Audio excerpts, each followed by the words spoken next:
Hello friends, नमस्कार। मैं सुखवीर सिंह अपने इस गोल्डन एरा एजुकेशन की यूट्यूब चैनल पे आप सभी का स्वागत करता हूं। फ्रेंड्स, लास्ट हमने जो टेस्ट सीरीज स्टार्ट की थी, जो हमारे वीडियो अब तक पहुंचे थे, उसमें हमने मिसलेनियस टाइप के क्वेश्चनों को देखा था। हमने एंशिएंट, मिडिवल और मॉडर्न हिस्ट्री के क्वेश्चन को देखा था। लेकिन हमने अपनी इस टेस्ट सीरीज में कुछ चेंजिंग किए हैं। उस चेंजिंग में यह है कि हम टॉपिक वाइज टॉपिक देखेंगे कि स्टोन एज से कौन से क्वेश्चन बनेंगे, इंडस वैली से कौन से क्वेश्चन, वैदिक एरा से, मगध से, मौर्यों से, मौर्योत्तर, इसी प्रकार से मिडिवल हिस्ट्री में देखेंगे कि दिल्ली सल्तनत से, मुगल एम्पायर से, विजयनगर से, दक्षिण भारत का इतिहास, सूफी भक्ति आंदोलन से कैसे क्वेश्चन बनेंगे। और ऐसे ही क्रम बाय क्रम हम अपने देखेंगे मॉडर्न हिस्ट्री में। फ्रेंड्स, जो हमारा नया ट्रेंड है ये है एक टॉपिक बाय टॉपिक आपके बीच क्वेश्चन को पहुंचाना कि किस तरह के एक्सपेक्टेड क्वेश्चन बन सकते हैं और कैसे आए हुए हैं। तो आज फ्रेंड्स हम शुरुआत करते हैं अपने इंडस वैली से, ठीक है ना। देखेंगे एंशिएंट हिस्ट्री में इंडस वैली से स्टार्ट करते हैं। इस पे हम चर्चा करेंगे डिटेल में जाके प्रत्येक क्वेश्चन पे। उम्मीद करते हैं आपको ये सिस्टम ज़्यादा पसंद आएगा और इससे क्या होगा, आपका जो कॉन्सेप्ट होगा वो और क्लियर होगा और टॉपिक को समझने में भी आपको मदद मिलेगी। फ्रेंड्स, तो हम शुरुआत करते हैं। पहला क्वेश्चन हमारा ये रहा कि सिंधु घाटी सभ्यता के शहरों की गलियां थी। ये पूछ रहा है कि सिंधु घाटी सभ्यता के शहरों की गलियां कैसी थी। क्लियर? क्या शहरों की गलियां कैसी थी? तो विकल्प हमारे दिए हैं तंग और टेढ़ी गलियां, यानी नैरो थी या टेढ़ी मेढ़ी जिगजैग थी, चौड़ी गलियां थी या सीधी गलियां थी, तंग और मैली गलियां थी या फिसलन वाली गलियां थी। तो फ्रेंड्स, इसका जो राइट आंसर होगा वो इसका होगा बी, चौड़ी और सीधी गलियां।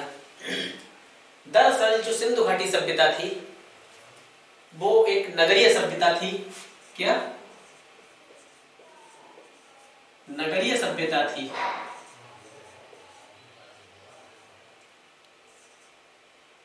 Clear friends? नगरीय सभ्यता थी सिंधु घाटी सभ्यता, और जो इसका बसाव था वो बिल्कुल शहरी सभ्यता का बसाव था। और इसमें जो गलियां थी वो चौराहे पे काटती थी। क्लियर? जैसे वर्तमान की जो प्रासंगिकता, वर्तमान में जो सिविल लाइन को देखते हैं हम, उनका बसाव देखते हैं। जैसे नोएडा को सेक्टरों में बांट दिया गया है, चंडीगढ़ का बसाव सेक्टरों में कर दिया गया है, और भी जो छोटे छोटे जिले हैं उनकी जो सिविल लाइन आप देखेंगे एरिए, वो अवधारणा हमारी सिंधु घाटी सभ्यता से ही मैच खाती है। तो इसका जो राइट आंसर होगा फ्रेंड्स वो होगा सिंधु घाटी सभ्यता की जो गलियां थी वो चौड़ी और सीधी गलियां थी, ये चौराहे पर काटती थी। क्लियर? नेक्स्ट क्वेश्चन हम देखते हैं। हड़प्पा के खंडर किस नदी के तट पर पाए जाते हैं? क्या फ्रेंड्स? हड़प्पा के खंडर किस नदी के तट पर पाए जाते हैं? खंडर का मतलब ये है कि ये सिंधु घाटी जो सभ्यता थी इसे हड़प्पा घाटी सभ्यता के नाम से भी जाना जाता है। और फ्रेंड्स, इस सभ्यता का पतन हो चुका है तो वो एक खंडर के रूप में ही हमें प्राप्त हुई, उसके अवशेष के रूप में प्राप्त हुई। उत्खनन से साक्ष्य जो मिले हैं तो उसमें हमें खंडर ही मिले हैं। तो ये पूछ रहा है सिंपल, अगर एक सेंटेंस में अगर हम इसकी बात करें तो ये कह रहा है कि सिंधु घाटी सभ्यता का जो हड़प्पा नगर है वो किस नदी के किनारे बसा हुआ है। क्या? सिंधु घाटी सभ्यता का जो हड़प्पा नगर है वो किस नदी के किनारे बसा है? तो फ्रेंड्स, ये विकल्प में देखते हैं। ब्यास नदी, रावी नदी, झेलम नदी या सतलज नदी के किनारे। तो फ्रेंड्स, इसका जो राइट आंसर होगा वो आंसर बी राइट होगा, यानी रावी नदी के तट पे। क्लियर? यानी 1921 ईस्वी में दयाराम साहनी ने, यानी हड़प्पा को 1921 में यह सभ्यता रावी नदी के तट पर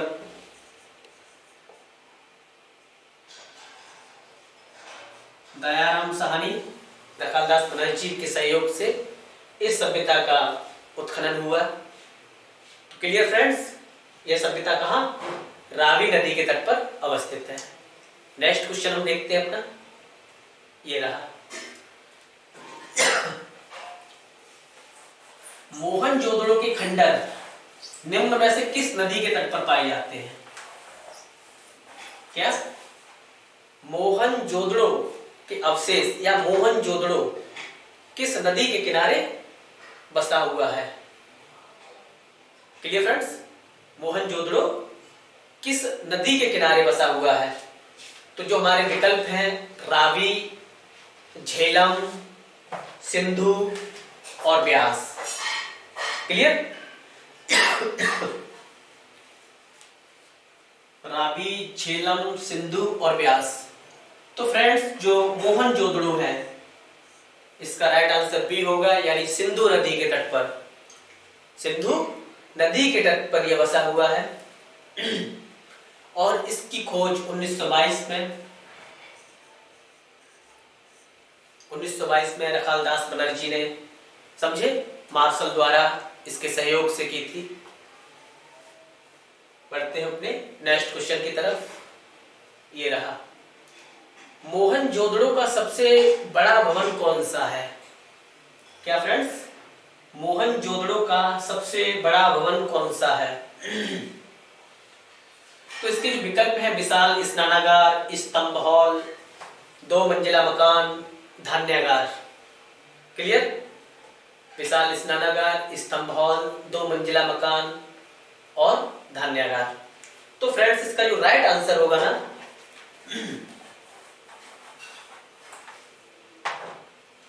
वो राइट आंसर होगा स्तंभ हॉल।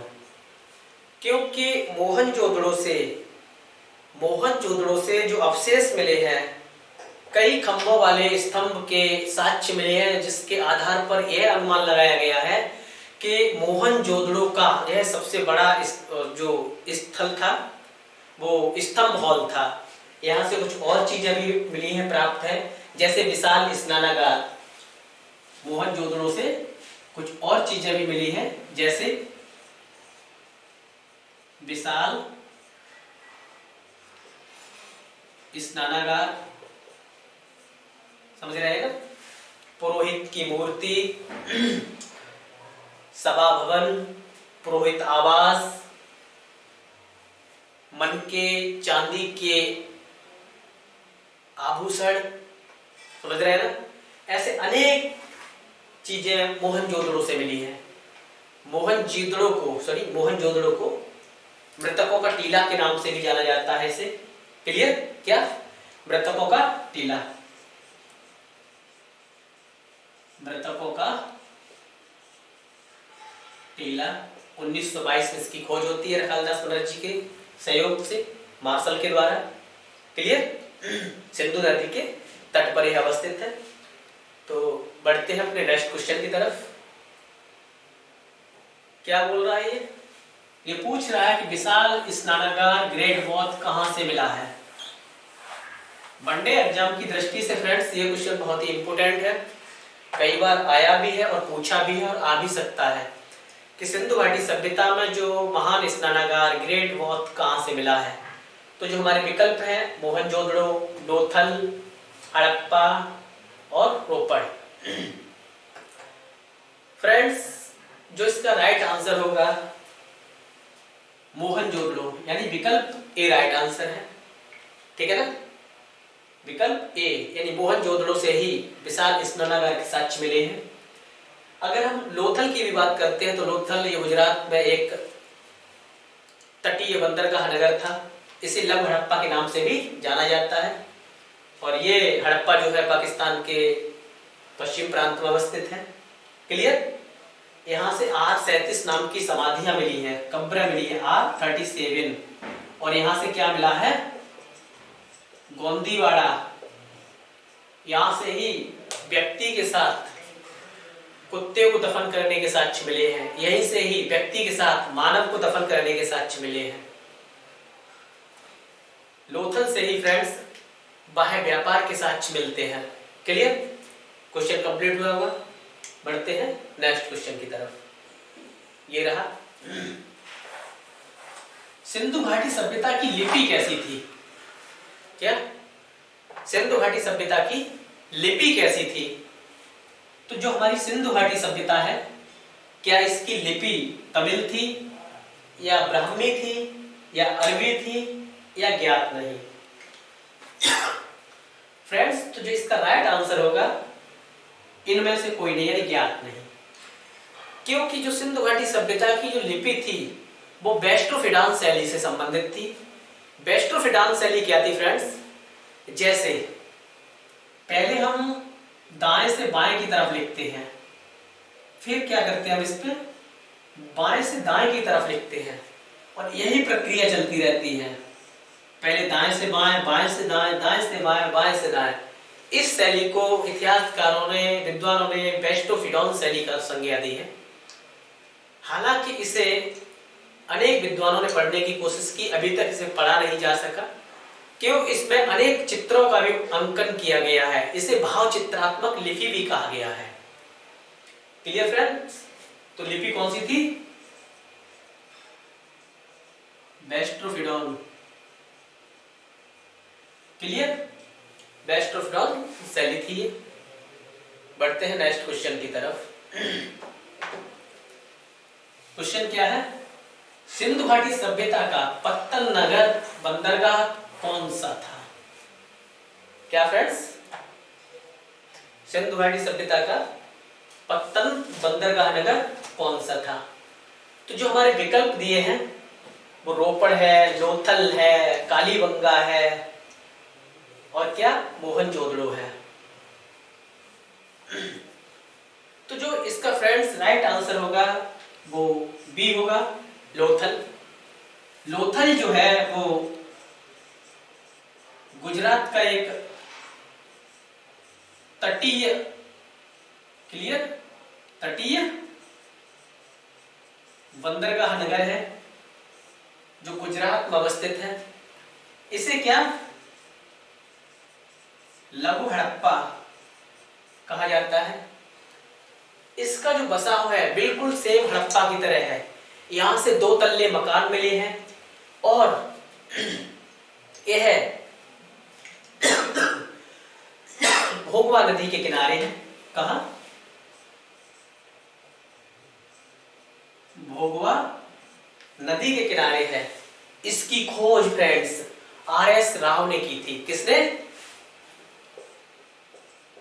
आर.एस. राव ने की थी। Clear friends? बढ़ते हैं अपने नेक्स्ट क्वेश्चन की तरफ। ये रहा, पहली बार कपास उपजाने का श्रेय किस सभ्यता को जाता है? पहली बार कपास उपजाने का श्रेय किस सभ्यता को जाता है? तो फ्रेंड्स जो हमारे विकल्प है मिस्र, सिंधु, मेसोपोटामिया, फारस। क्लियर? जो हमारे विकल्प है मिस्र, सिंधु, मेसोपोटामिया और क्या फारस। तो जो इसका राइट आंसर होगा फ्रेंड्स वो होगा सिंधु सभ्यता को, यानी आंसर हमारा 2 नंबर यानी बी आंसर राइट होगा। फ्रेंड्स जो कपास को उपजाने के साक्ष्य मिलते हैं वो हड़प्पा घाटी यानी सिंधु घाटी सभ्यता से मिलते हैं, क्योंकि विश्व की जो सबसे प्राचीन सभ्यताएं में से एक सभ्यता थी वो सिंधु घाटी सभ्यता थी, जो हमारी सभ्यता थी। क्लियर? जैसे मिस्र की सभ्यता जो थी नील नदी के किनारे थी, ऐसे ही चीनी सभ्यता वांगो नदी यानी पीली नदी के किनारे थी। समझे? मेसोपोटामिया की सभ्यता दजला फरात जो फारस की खाड़ी में गिरती है वहां की सभ्यता थी, और ऐसी सिंधु घाटी सभ्यता हमारे यहाँ की सभ्यता थी, भारतीय सभ्यता थी, जो आज से लगभग 4500-4700 साल पुरानी थी। वहां से ही विश्व में सबसे पहले कपास को उपजाने के साक्ष्य मिलते हैं, और इसे सिंधु घाटी के लोग सिंडन के नाम से जानते हैं। सिंडन के नाम से जानते हैं। क्लियर? बढ़ते हैं नेक्स्ट क्वेश्चन की तरफ। नेक्स्ट क्वेश्चन है हमारा, सिंधु सभ्यता के लोग किस धातु से अपरिचित थे? सिंधु घाटी सभ्यता के लोग किस धातु से अपरिचित थे? तो हमारे विकल्प क्या है? जो हमारे विकल्प हैं लोहा, सोना, तांबा या कांसा। क्लियर? तो फ्रेंड्स जो राइट आंसर होगा इसका वो हमारा विकल्प बी राइट होगा। क्या? विकल्प बी राइट होगा, क्योंकि जो सिंधु घाटी सभ्यता से उत्खनन से जो साक्ष्य मिले हैं हमें, जो सिंधु घाटी सभ्यता के उत्खनन से हमें साक्ष्य मिले हैं, वहां से हमें सोने की प्राप्ति हुई है, तांबे की प्राप्ति हुई है और कांसा, तांबा और टिन, क्या तांबा और टिन के साक्ष्य मिलते हैं। लेकिन हमें लोहे की प्राप्ति नहीं होती है। Clear friends? लोहे को की जो साक्ष्य हैं वो 1500 BC में जाके डिस्ट्रिक्ट एटा के पास एक स्थान है अतरंजी खेड़ा, अतरंजी खेड़ा, यहां से लोहे का एक हल प्राप्त हुआ है। क्लियर? यहां से क्या फ्रेंड्स, एक हल की प्राप्ति हुई है। तो जो हमारा राइट आंसर होगा, जो हमारा राइट आंसर होगा वो फ्रेंड्स लोहा होगा। क्लियर? बढ़ते हैं नेक्स्ट क्वेश्चन की तरफ।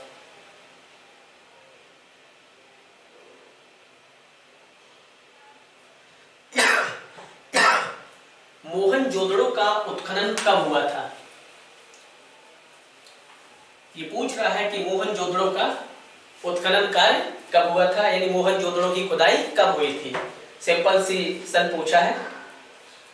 तो विकल्प जो हमारे दिए हैं 1920, 1919, 21, 1922। फ्रेंड्स जो इसका राइट आंसर है वो इसका राइट आंसर डी होगा, 1922 में। 1922 में रखाल दास बनर्जी ने इसकी खोज की थी। ठीक है ना? इसे मृतकों का टीला भी संज्ञा दी गई है। इसे मृतकों की टीले की संज्ञा दी गई है, जो पाकिस्तान की क्या जो पाकिस्तान के लड़काना प्रांत में है। 1922 में रखालदास बनर्जी। Clear friends? बढ़ते हैं अपने नेक्स्ट क्वेश्चन की तरफ।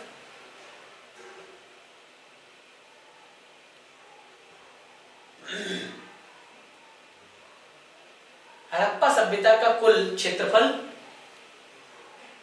हड़प्पा सभ्यता का कुल क्षेत्रफल कितना है? हड़प्पा सभ्यता का कुल क्षेत्रफल कितना है? तो फ्रेंड्स जो विकल्प है हमारे 10 लाख वर्ग किलोमीटर, 13 लाख वर्ग किलोमीटर, 15 लाख वर्ग किलोमीटर और 18 लाख वर्ग किलोमीटर। तो जो इसका राइट आंसर फ्रेंड्स होगा वो इसका राइट आंसर सी होगा। जो इसका बसाव है त्रिभुज की आकृति में था। क्लियर? जो जम्मू कश्मीर से लेके उत्तर में जम्मू कश्मीर, दक्षिण में महाराष्ट्र यानी दायमाबाद, यूपी आलमगीरपुर और इधर पाकिस्तान का पश्चिम प्रांत। क्लियर? तो जो इसका टोटल एरिया था वो 15 लाख वर्ग किलोमीटर था। Clear friends? बढ़ते हैं नेक्स्ट क्वेश्चन की तरफ। हड़प्पा सभ्यता के नगर किस युग के थे? क्लियर? हड़प्पा सभ्यता के यानी हड़प्पा सभ्यता किस युग की सभ्यता थी? तो जो हमारे विकल्प हैं फ्रेंड्स, पुरापाषाण युग, नवपाषाण युग, कांस्य युग और लौह युग। क्लियर? जो इसका राइट आंसर होगा वह होगा कांस्य युग, क्योंकि हड़प्पा घाटी सभ्यता से फ्रेंड्स बड़े पैमाने पर कांसे का प्रयोग किया गया है, बड़े स्तर पर कांसे का प्रयोग किया गया है। और कांसे का प्रयोग जो है, कांसा, तांबा और टिन, क्या फ्रेंड्स, तांबा प्लस टिन के एक मिश्र धातु है और इनको मिलाने से कांसे का प्रयोग किया गया है। और जैसा कि आप जानते हैं कि बनावली से अनेक प्रकार की मूर्तियां मिली हैं और इसी प्रकार से देखा जाए हड़प्पा घाट से, सिंधु घाट यानी मोहनजोदड़ो से कांसे की मूर्ति मिली है, वो भी एक नर्तकी की। और भी अनेक प्रकार की धातु, जो कांसा था अनेक प्रकार के औजारों में, अनेक प्रकार की मूर्तियों में, आभूषणों में प्रयोग किया जाता था, बर्तनों में प्रयोग किया जाता था। तो सिंधु घाटी सभ्यता को, हड़प्पा घाटी सभ्यता को कांस्य युगीन सभ्यता भी कहा जाता है। Clear friends? बढ़ते हैं नेक्स्ट क्वेश्चन की तरफ। हड़प्पा सभ्यता के निवासी थे, हड़प्पा सभ्यता के निवासी थे, कैसे निवासी थे? क्या वे खानाबदोश थे या जनजातीय थे, आदिवासी थे, या एक सिविलियन थे, सिविल सोसाइटी थी, या रूलर थे, अर्बन थे, कैसे थे? शेड्यूल थे, ट्राइब्स थे, अर्बन थे, रूलर थे, कैसे थे? तो फ्रेंड्स, जो हमें उत्खनन से साक्ष्य मिलते हैं ना, उसके आधार पर हम वहाँ के नगरों का बसाव देखते हैं, गलियां देखते हैं, उनके घरों का जो निर्माण है उस चीज को देखते हैं, उसका बसाव देखते हैं, रसोई देखते हैं, स्नानागार देखते हैं, कुएं देखते हैं, शौचालय देखते हैं, ढकी हुई नालियां देखते हैं। इन आधारों को पर जब हम सिंधु घाटी सभ्यता का मूल्यांकन करते हैं तो हम यह पाते हैं कि सिंधु घाटी सभ्यता के जो निवासी थे वो फ्रेंड्स शहरी निवासी थे। क्लियर? सिंधु घाटी सभ्यता के जो निवासी थे वो शहरी निवासी थे। क्लियर? बढ़ते हैं अपने नेक्स्ट क्वेश्चन की तरफ। सिंधु घाटी सभ्यता के घर किससे बनाए जाते थे? सिंधु घाटी सभ्यता के घर किससे बनाए जाते थे? लकड़ी से, ईंट से, पत्थर से, बांस से।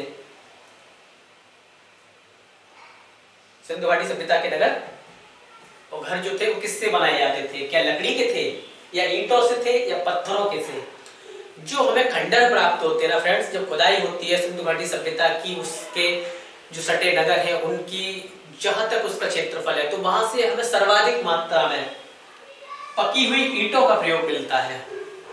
तो फ्रेंड्स, जो सिंधु घाटी सभ्यता के जो नगर थे वो किसके बने हुए थे? ईंटों के बने हुए थे। क्लियर? बढ़ते हैं अपने नेक्स्ट क्वेश्चन की तरफ। सिंधु घाटी सभ्यता में पवित्र पशु कौन सा था? क्या फ्रेंड्स, सिंधु घाटी सभ्यता का पवित्र पशु कौन सा था? क्या गाय था या हाथी था, कुबड़ वाला बैल या शेर?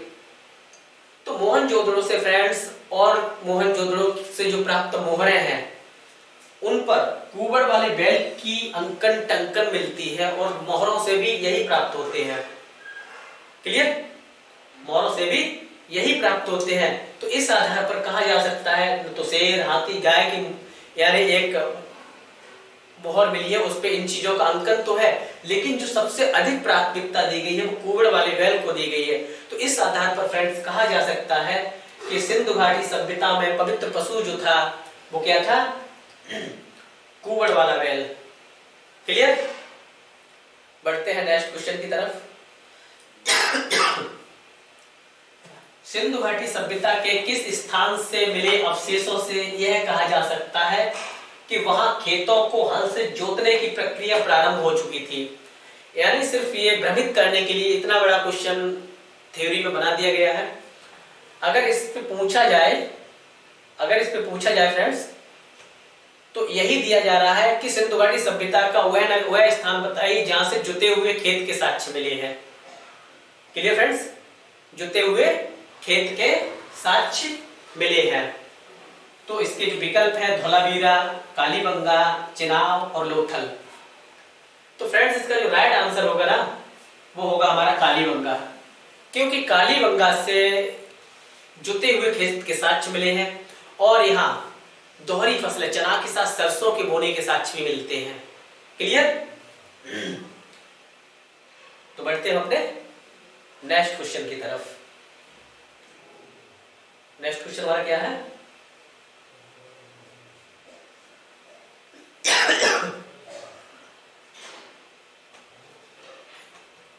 एक सेकेंड, कुछ तकनीकी, हाँ सही है। वर्तमान में मोहनजोदड़ो कहाँ स्थित है? वर्तमान में मोहनजोदड़ो कहाँ स्थित है? तो जो विकल्प है हमारे, राजस्थान, सिंध, काबुल, इस्लामाबाद। तो फ्रेंड्स जो इसका राइट आंसर होगा वो पाकिस्तान का सिंध प्रांत। क्लियर? पाकिस्तान का सिंध प्रांत में हमारा जो मोहनजोदड़ो अवस्थित है। बढ़ते हैं नेक्स्ट क्वेश्चन की तरफ। मोहनजोदड़ो का अर्थ है, मोहनजोदड़ो का अर्थ है समृद्ध साम्राज्य या मृतकों का टीला या देवताओं का नगर या व्यापारियों का गढ़।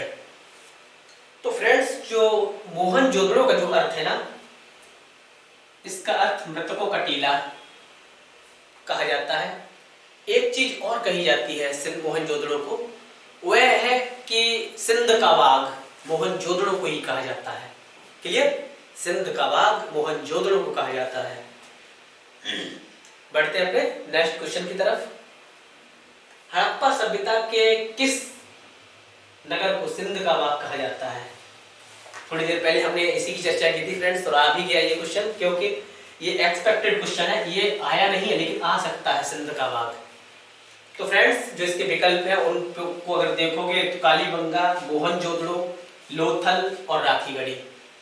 तो इसका राइट आंसर होगा फ्रेंड्स वो मोहनजोदड़ो होगा। सिंध का बाग इसे कहा जाता है और इसी को ही मृतकों का टीला भी कहा जाता है। बढ़ते हैं नेक्स्ट क्वेश्चन की तरफ। सिंधु घाटी सभ्यता कैसी सभ्यता थी? क्या वह मातृ प्रधान सभ्यता थी या पितृ प्रधान सभ्यता थी या माता पिता के समान अधिकार थे या पुरोहित प्रधान थी? Sorry friends. तो फ्रेंड्स जो सिंधु घाटी सभ्यता थी, यहां से जो हमें उत्खनन के साक्ष्य मिले हैं, यहाँ सर्वाधिक बड़े पैमाने पर मृत मूर्तियां, मात्र मूर्तियां पाई गई हैं। देवियों की मूर्तियां पाई गई हैं। जैसे आप देखते हैं मोहनजोदड़ो से एक नर्तकी की कांसे की प्रतिमा मिली है, ऐसे ही बनावली से अनेक प्रकार की मूर्तियां, मात्र मूर्तियां मिली हैं। सिंधु घाटी सभ्यता का पतन होता है और कहा जाता है कि कोई हैवी औजार, भारी हथियार नहीं मिले हैं, हल्के टाइप के हथियार थे। उस आधार पे भी विद्वान कहते हैं कि सिंधु घाटी सभ्यता पुरुष प्रधान नहीं थी बल्कि मात्र प्रधान सभ्यता थी। महिलाओं की स्थिति अच्छी थी। क्लियर? तो इस आधार पे हम कह सकते हैं कि सिंधु घाटी जो सभ्यता थी वो फ्रेंड्स मात्र प्रधान थी। तो जो इसका राइट आंसर होगा वो भी सही होगा, यानी सिंधु घाटी सभ्यता कैसी सभ्यता थी? मात्र प्रधान सभ्यता थी। तो फ्रेंड्स हमारे ये 20 क्वेश्चन थे आज की टेस्ट सीरीज में। उम्मीद करते हैं आपको ये पसंद आए होंगे। फ्रेंड्स ऐसे ही आपको प्रत्येक टॉपिक वाइज टॉपिक हम आपको सीरीज और क्वेश्चन देते रहेंगे। उम्मीद करते हैं कि आपको ऐसे ही पसंद आएगी। तो फ्रेंड्स लाइक कीजिए, शेयर कीजिए और सब्सक्राइब भी कीजिए। थैंक यू, शुक्रिया।